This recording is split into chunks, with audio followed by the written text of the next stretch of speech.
In this video, I'll show you how to enable who can send friend requests to you on Facebook. So first of all, open your Facebook app, then tap onto the hamburger menu over here, then scroll it down and tap on settings and privacy.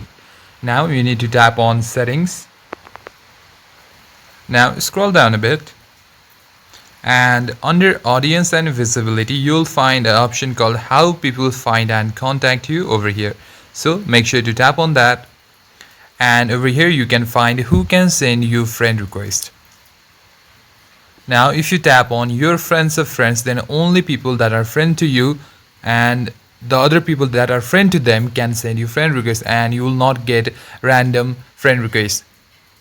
But if you want to select to everyone, you can always switch between them, and after that make sure to tap on save button, and there you go, your setting will be saved. And that's it guys, thank you for watching this video. If you find it useful, then consider liking the video and subscribing to the channel. I'll see you in the next one.